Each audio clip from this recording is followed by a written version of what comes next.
तो बिल्कुल इस समय एक दुखद हादसा जो है जम्मू पठानकोट राष्ट्रीय राजमार्ग बसाई मोड़ के नजदीक पेश आया है। तस्वीरें आप इस समय जो है ई रिक्शा की देख रहे हैं, जिसका नंबर जो है JK08P0494 इसका नंबर है। और ये जो है वो दुर्घटनाग्रस्त का जो है वो शिकार हुआ है। आप तस्वीरें देख सकते हैं कि इस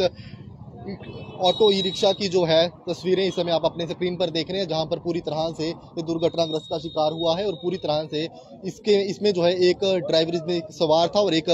महिला जो है उसे भी जो गंभीर रूप से जो है वो घायल हुई है। और उपचार के लिए इस समय उन्हें जो है जीएमसी कठुआ में जो है वो भर्ती करवाया गया है। मैं आपको बताता चलूं कि जो सामने आप मेरे वो देख रहे हैं ट्रक लोडर जो है वो उसके साथ ये गाड़ी जो है पीछे से आ रही थी और वहां पर जो है इसके साथ जो खड़ा यहाँ पर ट्रक था उसके साथ जो है टकराई है, जिसकी वजह से ये पूरा हादसा जो यहाँ पर पेश आया है। तस्वीरें आप स्क्रीन पर देख रहे हैं, जहां पर जो इसका जो फ्रंट का जो शीशा था वो भी यहाँ पर जो है वो बिल्कुल गिरा हुआ नजर आया है। और मैं आपको बताता चलूं कि ये बिल्कुल जो ट्रक जो है जो आप सामने देख रहे हैं कि ये यहीं पर जो है वो खड़ा था, लेकिन पीछे से जो ऑटो ई रिक्शा जो आ रहा था और वो जो है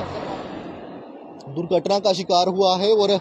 काफी तेज रफ्तार में ये ई रिक्शा था और जिसमें कि एक महिला और उसके साथ साथ जो ड्राइवर चालक था वो भी गंभीर रूप से जो है वो घायल हुआ है। और उसे उपचार के लिए जो है इस समय जीएमसी कठुआ में जो है भर्ती करवाया गया है। लेकिन जिस तरह से ई रिक्शा को जो है पूरी तरह से मनाही है हाईवे पर चलना, लेकिन उसके बावजूद भी ई रिक्शा चालक जो है वो बाज नहीं आते हैं और अधिकतर जो है हाईवेज पर जो है सवारियों को बिठाकर जो है वो नजर आते हैं। और मैं आपको ये भी बताता चलूं कि दुखद हादसा जो है वो रहा है। इस समय जो है एक महिला और उसके साथ साथ एक ड्राइवर चालक जो है वो घायल हैं और इस हादसे में, जिसमें कि पूरी तरह से ऑटो ई रिक्शा जो है वो दुर्घटनाग्रस्त जो है वो हुआ है। वो उसके जो परखचड़े जो है वो भी उड़ चुके हैं। मैं आपको ये भी बताता चलूं कि पूरी तरह से जो ई रिक्शा है वो डैमेज हुआ है। ये सामने ट्रक जो है पूरी तरह से यहीं पर खड़ा था और खड़े ट्रक में से जो है पीछे से ऑटो ई रिक्शा जो है आता है और इसे जो है वो हिट करता है, जिसमें कि ऑटो ई रिक्शा में बैठा ड्राइवर उसके साथ साथ वहीं दो महिला थी। मैं आपको बताता चलूं उसके साथ एक 6 महीने का बच्चा भी था, लेकिन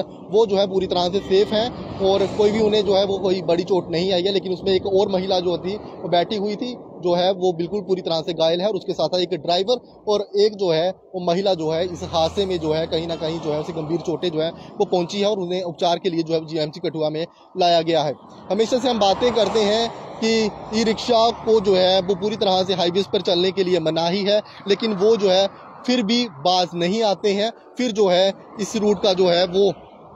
हाईवेज पर जो है वो चलते हैं और जिसमें कि कई बड़े हादसे जो है पहले भी देखे जा चुके हैं, लेकिन फिर भी जो है इन पर कोई नकेल जो है वो नहीं कसी जाती है। लेकिन आज फिर जो है एक ई रिक्शा जो है यहाँ पर हादसे का शिकार हुआ है, जिसमें कि एक ड्राइवर और एक महिला जो है वो इस हादसे में जो है पूरी तरह से घायल जो है बताए जा रहे हैं और उन्हें उपचार के लिए जीएमसी कठुआ में जो है वो भेजा गया है। मैं आपको ये भी बताता चलूँ कि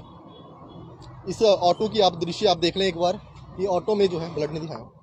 ऑटो में एक बार दृश्य देख लें आपकी फ्रंट का जो शीशा है इसका पूरी तरह से जो है वो टूट चुका है। इसका स्टीयरिंग देखिए आप, पूरी तरह से जो है ये डैमेज जो है वो हो चुका है। और तस्वीरें आप देख रहे हैं कि फ्रंट से भी काफ़ी ज़्यादा